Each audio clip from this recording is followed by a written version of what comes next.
지금 이 선대위가 이 코로나 사태의 진정 과정을 갖다가 예의 주시면서 소위 우리 선대위 나름대로 당 나름대로 우리가 이 코로나 사태를 국민에게 어떻게 소위 설명을 하고 인식할 수 있는가 하는 데한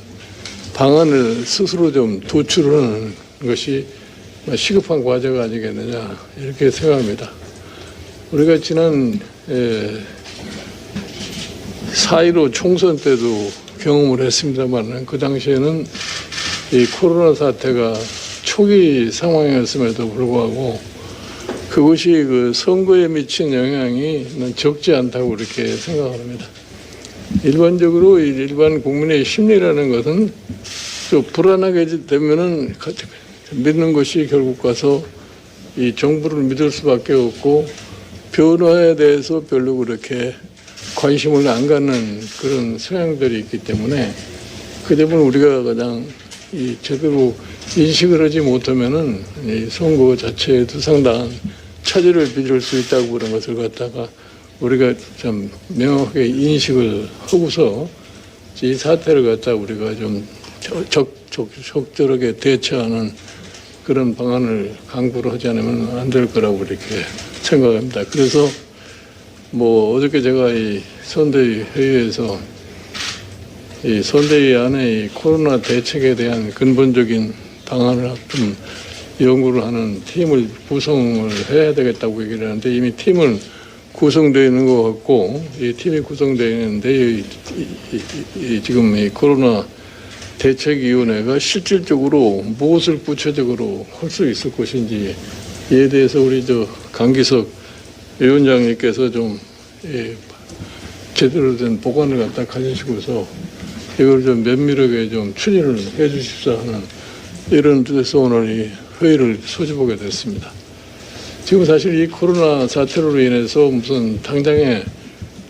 감염이 돼서 이 병원을 찾는 이 자체만 문제가 아니라 지금 예를 들어서 이 접종에 대해서 나이 어린 학생들에게 접종하는 데 대해서 학부형들이 반대도 심하고 그것에 대한 장단점이라고 하는 것을 전문가가 판단을 하지 않을 것 같으면은 국민을 설득을 시킬 수 없다고는 생각을 해요. 그 뭐 우리나라뿐이 아니라 다 외국에서도 사례를 볼 것 같으면은 뭐 초등학생, 중학생 이 사람들에게 접종하는데 부모들의 저항이 굉장히 심한 걸로 나타나고 있기 때문에 이건 뭐 의학적으로 이 접종이 참 긍정적인 효과하고 부정적인 효과가 어떻다는 걸 갖다 입증을 갖다 하셔야 되기 때문에 이거는 뭐 일반적인 지식이 없는 사람들은 얘기를 할 수가 없는 거고 전문적으로 그 분야에 종사하시는 분들이 판단을 하셔야 되기 때문에 뭐 그런 점에 대해서도 좀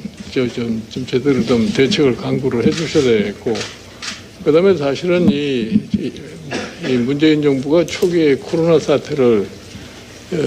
대응을 하면서 너무나 안이한 사태로 대응을 해가지고 뭐 코로나 사태가 상당히 뭐 빨리 조기에 종식될 것 같은 그런 인식들 해가지고서 이 코로나로 인한 체계적인 대책이 아무것도 좀 이루어지지 않았어요. 그때 그냥 무슨 뭐 재난지원금이라고 해서 찔끔찔끔 지급을 하는 이런 형태로 다 지금 되어 왔기 때문에 뭐 경제적인 문제에 대해서는 뭐 따로 저희가 이렇게 그쪽의 전문 분야에서 준비를 갖다 하겠지만 이 의학적인 관계에 대해서는 아마 이 코로나 위기 대응 위원회가 이거 정확하게 판단을 갖다 하셔가지고서 국민에게 설명하실 수 있는 그런 대비를 갖다 해주시겠다 바랍니다.